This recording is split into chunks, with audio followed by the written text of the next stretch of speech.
about that? Yeah. Okay, so here we go. Good.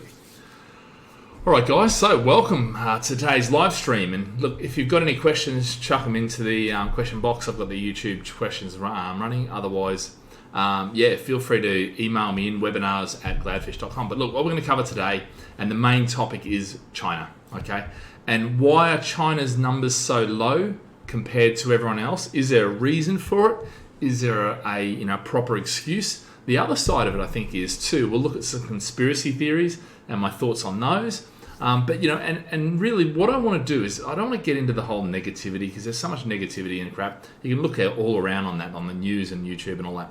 But the reality is what I want to do is I want to keep it focused on, actually, are they doing things right? Because, people who don't like China and don't like communism, socialism, all that sort of stuff can really lob in the good with the bad. And actually, there's a lot of good stuff that China do that I think we can very easily neglect, and I don't want to do that. So I want to keep it relatively positive, relatively focused on the task, which is what can we learn from it, no matter where you live, because obviously they're getting something right. Either they're telling us massive lies or they're getting something right. And from what I know of the guys on the ground in China, they're getting a lot right. Not everything, but they're certainly getting a lot right, which I think is quite good. So look, so we'll start the presentation, and I still haven't worked out how to get my face talking while I show you the presentation, but anyway, I've been trying, but it just shows us still. Anyway, enough. Why China numbers are so low, and can we do it as well? Well, we'll see. Look, guys, I've been counting down from 30 days. We're at 16 days. UK lockdown, they started at 21 days, and they're at 13 days. So they're 3 days ahead. 76, I think, will be the disruption to, a majority of our life, or a big part of our life. So, yeah. Okay, so coronavirus cases, 786,000 today. So you can see 786, 722. If we go down 9 days away, it's 200. So you can see that curve has really started to bounce up now. America is getting hammered as we expected, and as we continue to expect, I think for at least another month, 6 weeks, even 2 months, because what they're going to have is New York will settle down, and then it'll ripple through all the other other cities. They're still not taking it seriously. I mean, I love Trump accusing hospitals or nurses of stealing things when the maths is pretty basic, but he hasn't got a grasp on maths clearly.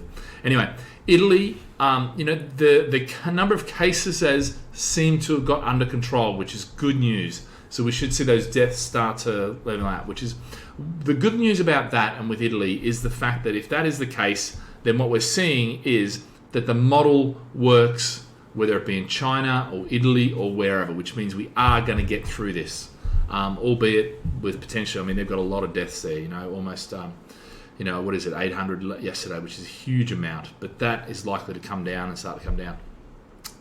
As I said yesterday, I'm only doing 10,000 or more cases. Turkey's been added now with 10,000 more cases. There'll be other countries that are, hot on their heels, the unfortunate thing. Okay, so when we look at the Italy versus UK versus USA, I mean, nothing new to report. I don't trust the US figures. I don't trust their transparency. I don't trust how they count it. And in actual fact, I don't trust a lot of the figures that are coming out, because what's actually happening with a lot of these figures is they are actually only counting hospital deaths. So if you die at home, then it's not contributed to coronavirus. If you didn't have a test, it's not contributed to coronavirus, which is a bit unfortunate. Okay, so that is really, I think, a bit of an issue. But anyway, there's not much we can do about that. That is the reality of the situation there. I wanted to just give you my framework that I'm using for these, which is basically my response framework. And the way I'm presenting stuff is this. Yeah, there's the medical, there's the human, and there's the economic. And when we make decisions, and when governments make decisions, they have to factor in all of those aspects. If we just went down the medical route, then they'd be saying, lock everyone away, it will die off, and we're done. But the reality is that doesn't take into account the economic, crippling economicness of it. And then in the middle is this human tragedy side of things, which is, and I say human tragedy, actually it's both sides, because there is so many stories. Last night we were out clapping for the, the Singapore, hospitals and that sort of stuff, similar to what they did in the UK a couple of days ago. That sort of human story, and actually I should use that word, human story, is a lot more effective, and that's really what we want. But anyway, they're the three aspects that I work from and I talk from. So how long is coronavirus going to be with us? Let's get into the meat and two edge of this.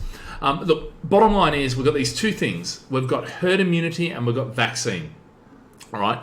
The issue with herd immunity is you really want 60 to 80% of people to have it and to have the antibody for it really not to be transferencing, because what it means is that even though people may get it, because they've got the antibody, it gets fought off and they don't have any negative about, or very few negatives. The issue with that is the medical cost. If we do that too quickly, too high, then that's an issue. So we can successfully do it by herd immunity, and I've covered before about the fact that you can, it's not mutating as much as it may have, which is good news, and it's not mutating massively. It's very similar, so that's good news. But there's the human tragedy element, which we're facing right now, which is the amount of deaths, the sheer amount of deaths. The other side is the vaccine. Now, the problem with the vaccine is the vaccine takes time. Yeah, we're talking 12 to 18 months. But even the herd immunity, if you look at the medical resources, you're still going to need 12 or 18 months. And yeah, it may go away for summer and come back. Who knows? We may have a first wave, second wave, third wave, which is often the case. Certainly was for the Spanish flu. And the second time it come back, it killed more people. So we've got to factor in all those sort of things. And when we factor in those things, it's with us, I reckon, for the next 2 years. And not just me reckon. In fact, most medical practitioners who aren't talking to Trump actually are saying that this is not this year, it's gone. This is this year, next year, it's gone. In the meantime, we need to find the vaccine, which will help, because obviously the vaccine gets injected, whereas you build up your antibodies yourself. So, so that's the sort of the one side of it. So it's with us for the next 2 years. We're going to be talking about this for a long time to come. Let's talk about why China's numbers are so low. Oops, sorry. China's numbers are so low. Look, bottom line is they are loosening slowly. So they locked down stringently, okay, and they had the ability to do that. Other countries haven't necessarily been able to do that in the same way, but then now they're loosening them slowly. In actual fact, they opened up the parks and the museums and things like that, and they've actually closed them down again. So it's not a case of, okay, we're just opening them up and everything's right. No. But interestingly, what they are using is big data, and big data in a way that nobody else can, because they have over 200 million CCTV cameras.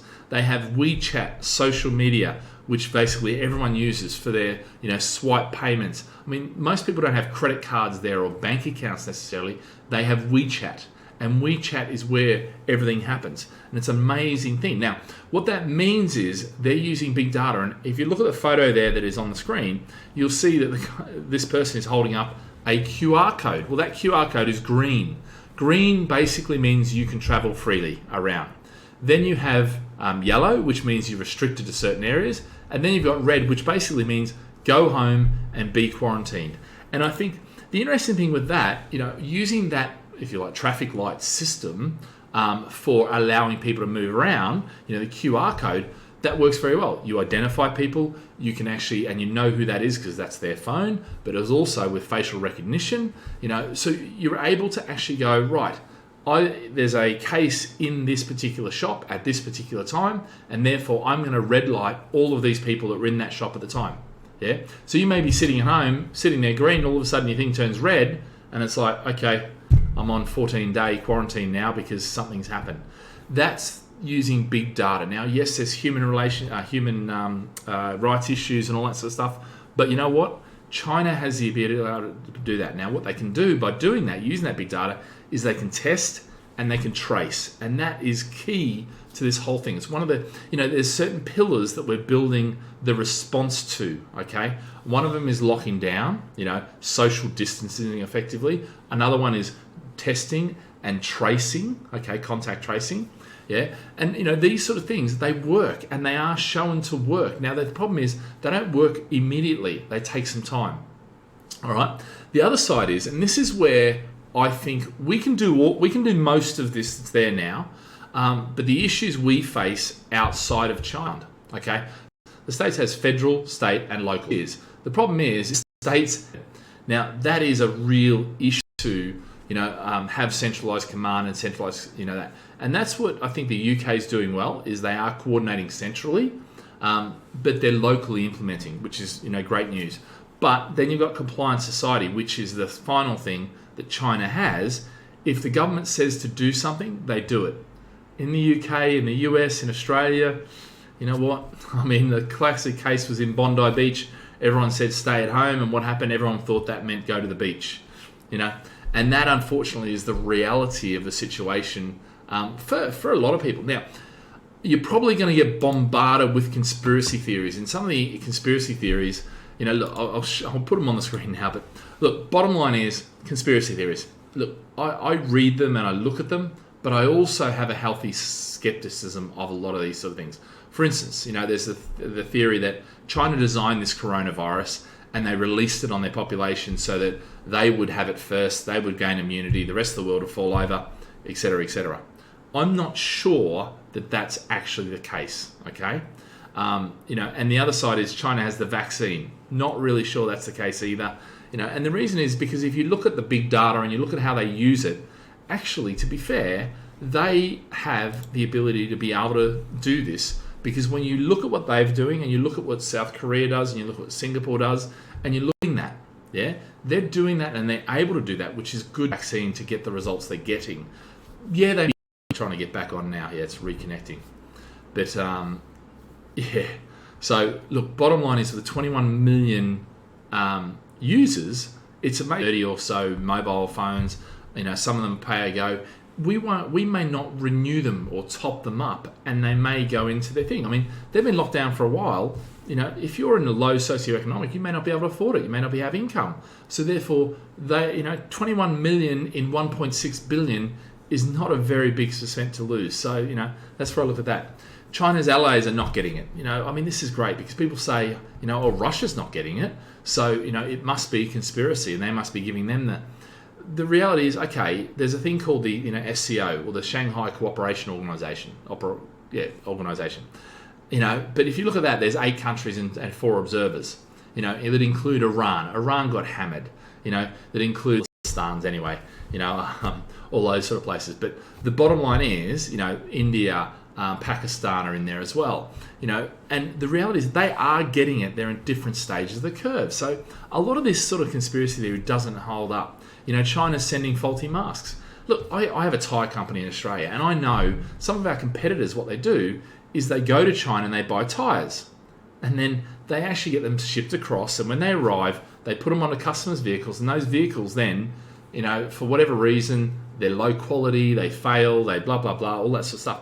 Now, I could say, well, hold on, that's China doing that. Or I can say, no, that is the company that you bought that off that make the crap tyres. And a lot of times they're crap because they are cheap, That's not China and some conspiracy that China's out to supply crappy tyres or faulty masks. It's probably a company who has done that, taking an opportunity.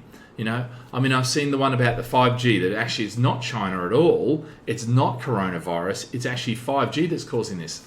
Well, there's plenty of tests where the non-ionizing radiation, talks about now. Now, sure, if you grab your phone and you put it up to your ear and you hold it there and it gets hotter and hotter and hotter and hotter, yeah, you're going to burn yourself. Yes, it's going to have a negative outcome. But these, some of these conspiracy theories, we get so caught up in them. For the most part, they're BS. I'm not saying that they're not true. Some of them might be true. They might have elements of truth on them. Certainly the government in China, they do control, freedom of speech is in there, all these sort of things aren't there. But you know what? It's not that bad.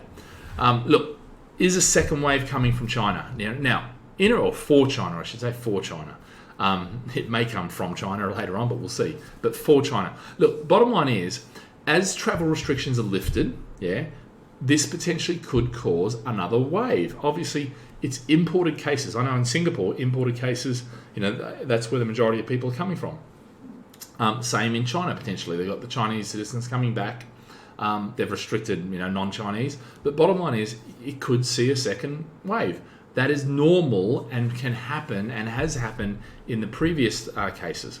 But I think we're not going to see those until the end of April, because what will happen is if they are doing it, they're going to have this incubation period before the numbers start to drive up. and then they may not announce them straight away, so it's likely to be end of April before we see this, and we may see their numbers start going back up. So this is not over by any stretch of the imagination. The other side is that if China do go into a second wave, I would hope that now we're starting to listen to what's happening in other places that are ahead of the curve for it, than us, and that we're actually using that data, using that modeling, and then playing that forward, learning our lessons from China. We're in the middle somewhere, and you can pretty much guarantee that US is going to be, lagging behind in their decisions, and at the end of the day, that's them. So, at the end of the day, follow China, follow South Korea, follow Singapore, follow these places, and now Italy, to see what happens there, and you should be able to predict with a lot of variance what's going on. All right, guys. So, guys, that pretty much does it for today. Hopefully, it was a little bit longer today, but I thought this is really good information to get out there. All right, guys. Have a great day. Live with passion. Remember, stay safe, stay healthy, and stay at home. See you tomorrow. Bye.